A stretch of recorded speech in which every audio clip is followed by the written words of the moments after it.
Hi, this is Dr. Toby Moma inviting you to watch our show on health and wellness with Dr. Toby. We have some beautiful guests all the way from Madison, Mississippi, Rusty and Michelle Hall. Rusty is a ex-marketer for a big Medtronic company that sells pacemakers, and his wife Michelle is a registered nurse who works at the Baptist hospital system.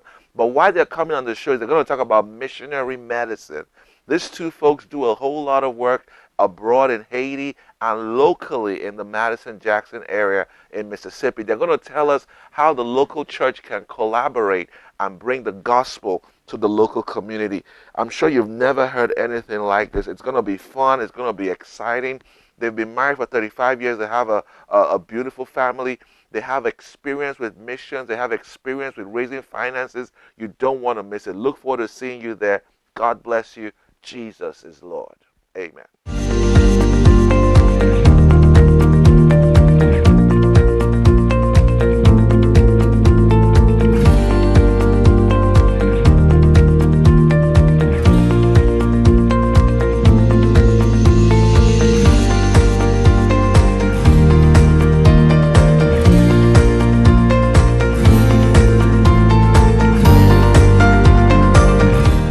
Hi, this is Dr. Toby Moma. I'm a family physician at the University of Mississippi Medical Center. It's an honor to have you on our show this afternoon, this morning, this evening, wherever you're watching. And you're welcome to Tobe Moma, Health and Wellness with Dr. Tobe Moma. The vision of this program is to keep you healthy.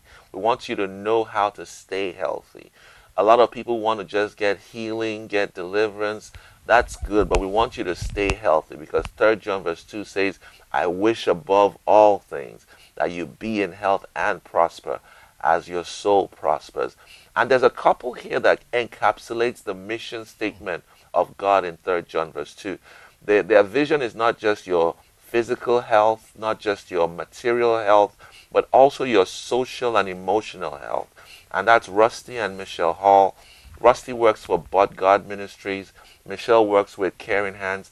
And it's an outreach that tries to do something for the whole man, spirit, soul, and body. And we're going to be talking about what they do on the missionary perspective. I call them missionary medics. They don't know this, but they're doing a lot of work for the mission field from their vantage point.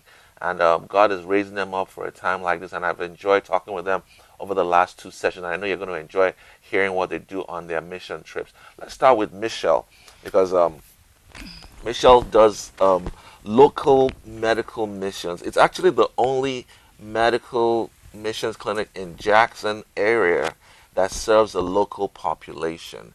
And you take in people without any, I think, prerequisites, or maybe there's some prerequisites I don't know. And when they come in, they actually hear the gospel preached to them by a volunteer, and they get medical treatment.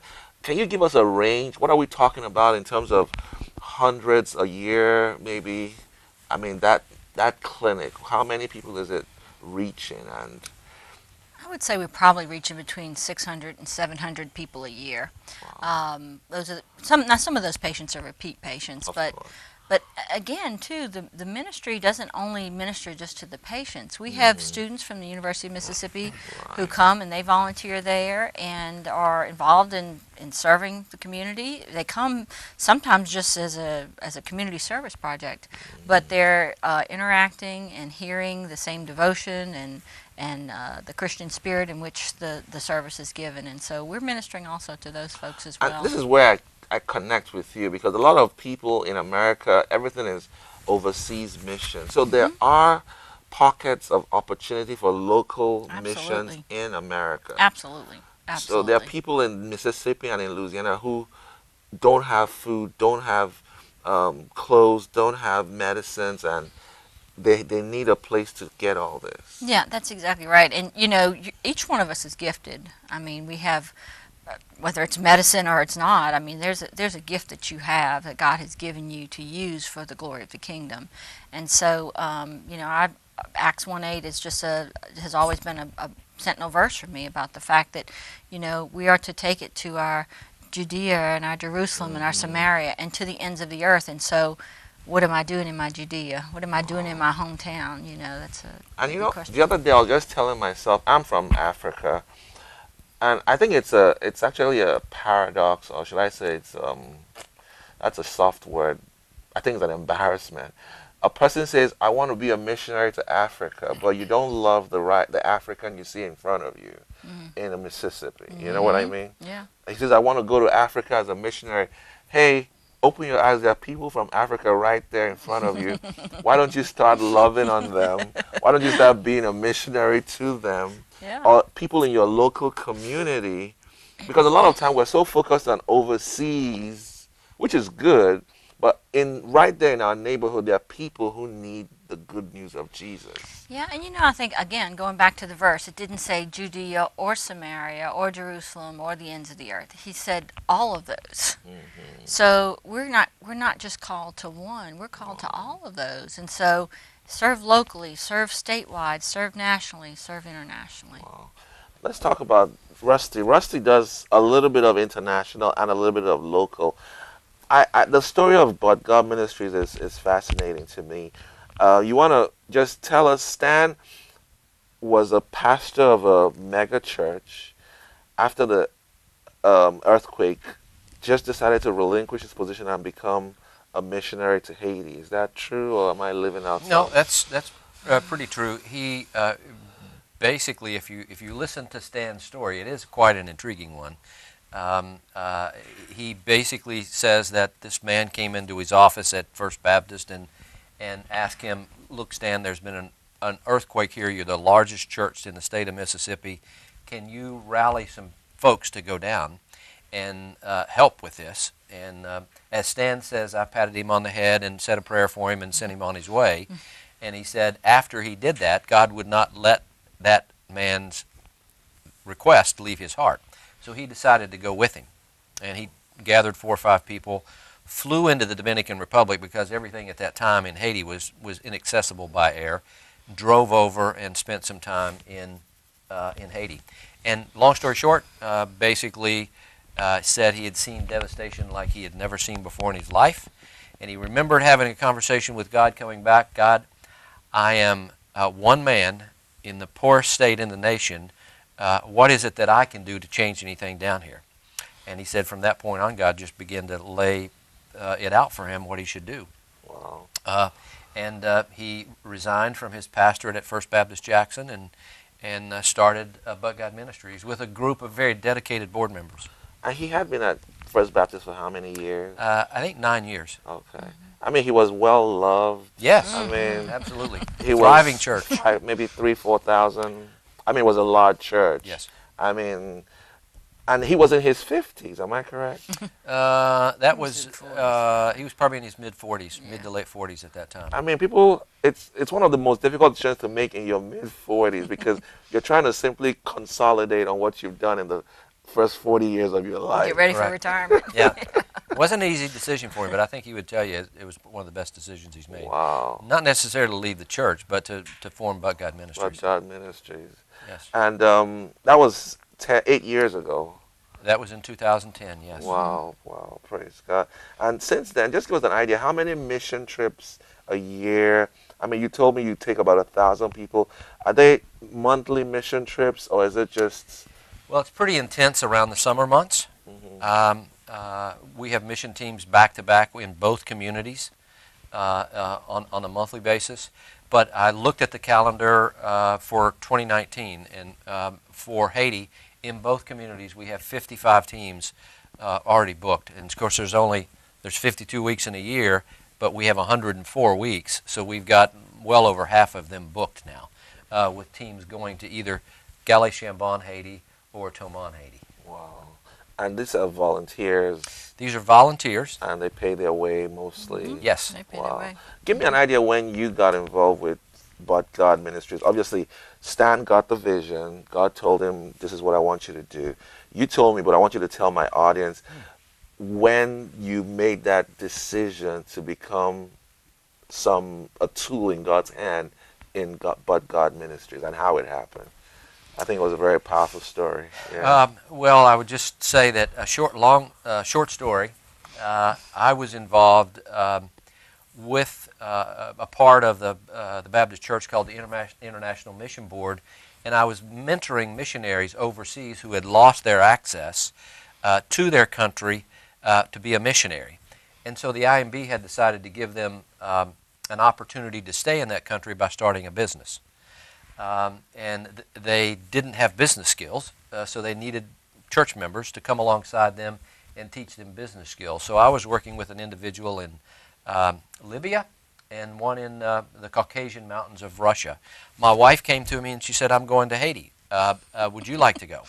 And I said, "No, I'm pretty much tied up with what I'm doing in Libya and Russia, but if you want to go, go ahead." And she said, "Well, they're having lunch after church.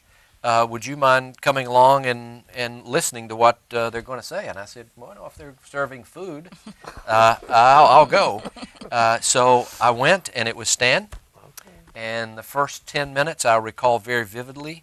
My heart started pounding, my palms got sweaty, and I said to myself, "Stan, would you just please finish what you're saying, because I'm going to Haiti." It was just this amazing transformation that as I listened to him talk about what he was doing, it was like God pounding me on the head saying, "You may not want to go to Haiti, but you're going to Haiti." Wow. And so I went with Michelle, and then I went 4 or 5 times more in the next couple of years, and that's when I made the transition.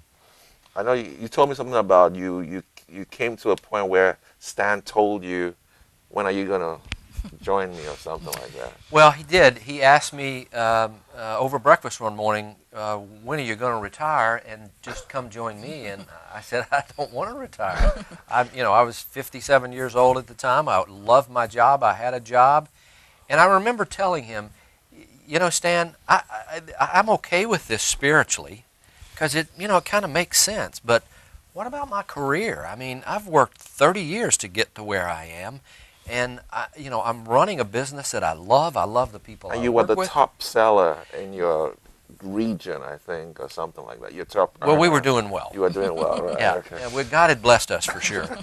And what about my kids and their inheritance and so on and so forth? And Stan, in his own inimitable way, just sat there and listened to me ramble on. And basically, at the end of my rambling on, he just looked me square in the eye and he said, "I don't get it." Well, I said, "What is it that you don't get?" And he said, "Well, if you're okay spiritually about it, then what difference does the rest of the stuff that you went on for 5 minutes about make?" And what I realized through that, Toby, was that I had compartmentalized my life. I was a Christian, and I was also a business guy, and I was also a father and a husband, but I wasn't a Christian business guy and a Christian father. And so he really helped me sort through that. Wow. Now, you told us earlier that you were managing director. In that, I don't know if there's a board executive, or what do you do in that organization as a managing director? Where do you fit in the scheme of things? What do you do on a daily basis to make But God Ministries fulfill their vision? Well, we have a small office in Ridgeland, and I think Wednesday when we came back, I cleaned the toilets. Okay. And so that's part of what I do. I take care of some of the janitorial stuff. But in all seriousness, I think my job description, it's a small organization. We have 4 employees based here in the U.S. In the administrative office. So my job is really administratively making sure that the ministry has everything that it needs to run properly, from a process standpoint, from a funding standpoint, and then Stan has primary responsibility for the communities in Haiti, and I have primary responsibilities for the community in Mississippi. Wow. And so we kind of divide it up that way. Stan is a very charismatic person. He loves people. He loves to be around people. So he's a good front person for our ministry, if that makes sense. And he does that exceptionally well. Wow. And it's a 501c, right? It is a 501c3. So if people want to get in touch with you, obviously we're going to put your address on the screen. And if they want to support, it's open for people to support. Oh, we would love their support. Okay. Yes. What's your major support base? Churches or individuals or? We have 3 major support bases, and God has shown this to us very intentionally. One is the church. It's our biggest supporter. Through the teams they send. And to the teams they send. But, in churches, in each one of you listening today, if you go to a church, you're probably an attorney or a pipe fitter or a plumber or a doctor or a nurse or whatever. And that church brings people with resources to our communities. The second entity that we really tie closely with is universities. Universities have brain power and academic influence and kids that, as Stan says, are not jaded by the world yet. They still have a good eye of what's going on. And then third is private business. Many Christian-owned private businesses pull alongside us and help us with expertise. Wow, that is fantastic. Now, can you tell me, going back to Caring Hands, what do you think we need to do with the indigent population in America? I know that's a topic that a lot of people have. I mean, what would be your vision if you were given a liberty to help solve the health crisis in America, where somebody has insurance, but they can't afford their medicine, or they can't go to a doctor because a high deductible? I mean, you've seen this firsthand. We have those kind of patients at Caring Hands Clinic. Oh, my insulin is $500 and $200. I mean, what would you suggest if you had a chance to talk to the president or to the Congress about taking care of indigent population like you've done for so long? Well, there's been a lot smarter people work on this issue than me, and I by no means have claimed to be any expert about insurance or anything like that. But one thing I would say, and I think this is, and it just came back to me when you were saying this, we always are looking to the government or politics or laws or whatever to solve our problems. And honestly, who did God give that command to? God gave that to the church. But government has become sort of the big G for a lot of people. It serves as provider. It serves as the answer to all of the ills. The church was the one that was given the charge to take care of the poor, not the government. And I understand that there's a lot of things that have to change in order for that to take place. What we do at Caring Hands is just a microcosm of what the church can be doing to help the poor. I know there's a lot of discussion right now about, single payer and all this other kind of stuff.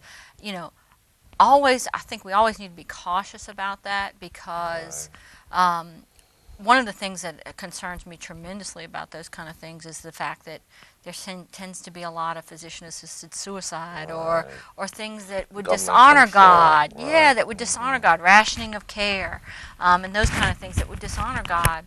And I would just love to see us as the church try to meet the needs for those people to the extent that we can. And I know that we have physicians that come and who volunteer with us to provide care that that is in some ways a tithe for them, because they're actually, that's taking income from for what they would be earning. This is a big question I want to ask. Does it work? It's been a question over the last 100 years in missions. When you go out to a community and you give them free service like we do at Caring Hands, looking back, you've been there for almost 10 years plus. Has it changed the lives of people? Has it made an impact on them? And I'll give you a story. There's a lady in Caring Hands, Michelle probably knows her. She got a kidney transplant as a teenager, and she doesn't have insurance. And Caring Hands is the only way she can keep in touch with her what they call her levels for her medications. If not for Caring Hands, this girl she'll probably have lost the liver, right? She'll probably have lost her liver. Yeah. I mean, so somebody asked that question and they're watching on the TV. Does what you do as a charity, as a faith-based initiative to help the poor, does it really work? So here's the way I kind of think about that. We see a variety of different patients at Caring Hands. Some people we see have come from generational poverty. And, there are other factors at play there. We're there to help them as sort of a safety net kind of thing for them to have the ability. What we feel like is that if we provide medication and follow-up care, particularly if we see a lot of chronic illness, hypertension, diabetes, if we're doing that, then that frees up money for that person to use for food, to use for utilities, to use for other things. And so they may be with us as long as we're there, okay? Then we have the people who have lost a job or because of illness, can't work, and then they come to Caring Hands for a season. They're not there for the long haul. They're there for a couple months. A few people that come to mind like that to me were, we had a couple of truck drivers who they couldn't pass the Department of Transportation physical because their blood pressure was out of control. So they came to Caring Hands for a while. We helped them get their blood pressure under control. They then are able to go past that test. They become employable people, get their own insurance, and they move on. Another gentleman that comes to mind to me, he was kind of got out of college, couldn't find a job, didn't have insurance. He came to us for a period of time, and it's interesting. I remember when he left us, he said, I just want to let you know this is my last day here because I've taken a job with Humana. He's now an insurance agent himself. So, it does help in those kind of situations. So we do see, a variety of people, and a lot of times, surprisingly, we'll have people who are fellow members of some of the churches that are partners with us. They're just going through a bad season, and they need to come to us, and so we're there to help them. So it doesn't solve all the ills, but it is making a difference. And that's why I really love your concept, because it's called the whole person concept. You touch the spirit, you touch the soul, you touch the body, and it makes a difference. Because one of the things that I've been told over the years is, you just want to preach the gospel, and some people tell you, well, if medicine would have changed the faith of people, why isn't India 100% Christian? Why isn't, because they feel, there's Christian missionaries who build hospitals. They use that as a argument that using the gifts of compassion are not as effective as using the gifts of preaching and teaching and evangelism. So I don't know if you've heard those arguments from Bible school circles. Well, I certainly don't diminish those people that go out and evangelize and plant churches. The power's in the Word, and we certainly don't shy away from that in any way, shape, form, or fashion. However, I think our model is not any better or any worse, but it's just different. And what we do is we use the people of God to help the people of God. Right. And, anybody will tell you, I'm proof positive. He changed my life. I, went to Haiti and saw, for the first time really in my life, people living in conditions that I didn't think existed anywhere in this world. I had traveled all over the world, and what I realized after I went to Haiti was that I was pretty much traveling just for myself to have fun. And I thought everybody lived the same way we did in the U.S. And when I went to Haiti, I figured that out, that, wow, there's people that really live in just horrible conditions. And it broke my heart. And, we experience poverty here in the United States, and we think, that we've seen poverty, but you've not seen poverty till you've been to someplace like Haiti. We talk about access to health care. When you have to walk 10 miles to get free health care and then wait all day for it, that's a whole different ball of wax. Women who walk miles in labor, have the baby, get up an hour later and walk back home. We don't know what that is, and no running water, no electricity. And the summer is, Jesus said it. He says when he's coming back, he's going to say, I was in prison, you didn't visit me. I was sick, you didn't. Amen. I was hungry, you didn't feed me. So ministry is multifaceted. It is. You preach the word, but you also have a room and a place for compassion and care. Absolutely. It's a platform, just like we say at Caring Hands. It doesn't do us any good to have a whole bunch of people with good blood pressures and good A1Cs and sugars under control if they're all going to end up in hell. Right. What good does that do? And certainly it doesn't do anything for the kingdom So we want to share to advance the gospel here. So last word is advice for people who are married to people who are in the mission field. I know you both are not full-time missionaries, but you know, Rusty goes out for like a month at a time. Oh, It's No, been a in while week. since I've been out for Yeah, a Oh, month, he's- but really? yeah, Okay. I'm more focused on On Mississippi Jonestown now. But yeah. in the very beginning, when I was more focused on Haiti, I'd go out But for 2 or still, 3 you weeks. go to Jonestown for like a week. There are times that I do that. Right. Yeah. So I think that's tough. My wife will tell you if I'm out for a week, she's like, "Oh my God." So, can you tell us what nuggets, what advice you'll have for ministers' wives or missionaries' wives, or not people who are married to people who are involved in some sort of missions? You know, what's your advice to them?